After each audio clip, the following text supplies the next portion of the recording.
Assalamualaikum warahmatullahi wabarakatuh. Kenalkan, saya Regita Alia Zahra dengan NIM 216130666 dari program studi farmasi. Di sini saya ingin sedikit berbagi ilmu kepada teman-teman semua melalui suatu ceramah tentang keutamaan membaca Al-Quran.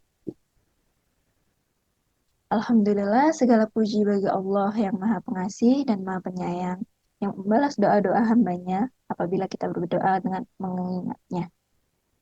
Pertama-tama, marilah kita panjatkan puja dan puji syukur kehadirat Allah Subhanahu wa Ta'ala yang mana telah memberikan kita kesehatan dan kerahmatan yang berlimpah. Salawat serta salam tak lupa mari kita junjung tinggi kepada baginda Nabi Muhammad SAW bersama ahlul baitnya, juga kepada guru-guru kami, orang tua kami, saudara-saudara kami, pemimpin-pemimpin kami, kaum muslimin dan muslimat yang terdahulu juga yang akan datang. Teman-teman semua, sebagai umat Islam, tentu kita sangat paham apa itu Al-Quran. Al-Quran merupakan kitab suci umat Islam yang diturunkan kepada Nabi Muhammad, di mana di dalamnya berisi petunjuk dari Allah Subhanahu wa Ta'ala kepada seluruh umat manusia dalam berbagai aspek kehidupan, baik masalah ketauhidan, ibadah, akhlak, hukum, dan segala hal yang dibutuhkan manusia dalam kehidupannya. Setiap muslim seharusnya terikat kuat dengan Al-Quran. Bagaimana caranya? Caranya dapat diraih dengan senantiasa membacanya setiap hari secara rutin. Namun sayangnya masih banyak umat Islam yang belum bisa melakukannya. Padahal jika kita lihat manfaat membaca Al-Quran sendiri itu sangat besar. Membaca Al-Quran, baik mengetahui artinya maupun tidak, adalah termasuk ibadah, amal saleh, dan memberi rahmat serta menjadi manfaat bagi yang melakukannya. Membaca Al-Quran dapat memberi cahaya ke dalam hati yang membacanya, juga memberi cahaya kepada keluarganya, serta tempat Al-Quran itu dibaca. Rasulullah SAW sangat menganjurkan kepada para umatnya untuk membaca Al-Quran. Karena membaca Al-Quran itu dapat mendatangkan banyak hal baik kepada kita. Dalam suatu hadis riwayat Baihaqi, Rasulullah SAW bersabda, "Afdolu ibadati ummati qiraatul Qur'an."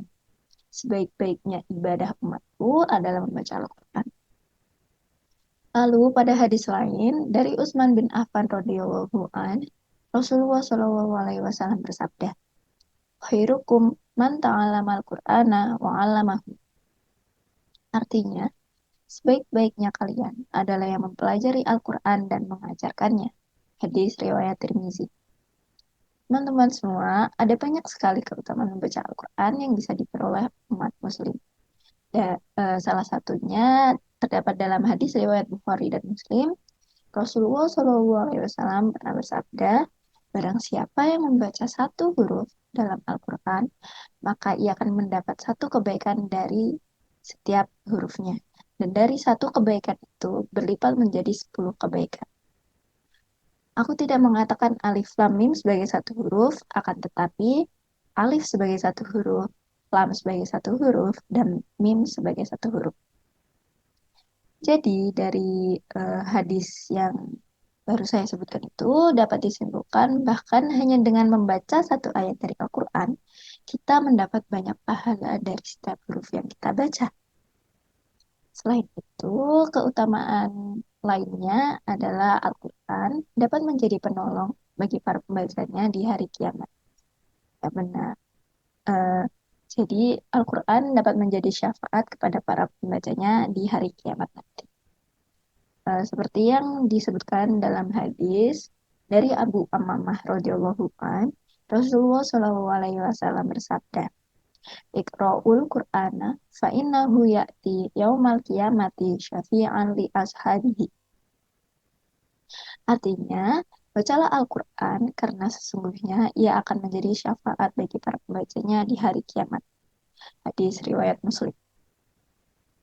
Selain sebagai pedoman hidup kaum muslimin, kitab suci Al-Quran juga berfungsi sebagai asyifa. Apa itu asyifa?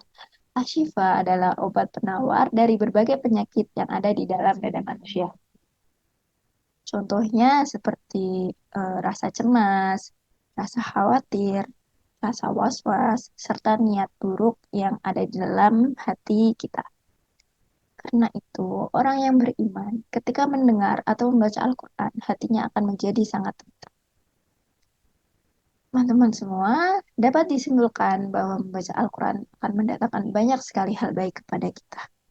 Tidak ada bacaan yang lebih hebat di sisi Allah, malaikat, dan Rasul-Nya selain Al-Quran.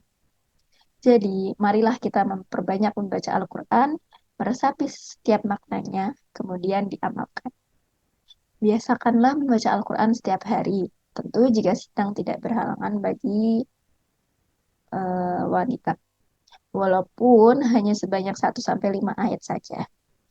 Al-Quran sebagai mukjizat terbesar dalam sejarah kerasulan telah terbukti mampu menampakkan sisi kemukjizatannya yang luar biasa. Bukan hanya eksistensinya yang tidak pernah rapuh oleh zaman, namun Al-Quran juga mampu membaca setiap detik perkembangan zaman itu sendiri. Sehingga ketika memuat kitab suci yang diturunkan kepada Nabi Muhammad tersebut selalu relevan dan sangat absah menjadi referensi kehidupan umat manusia.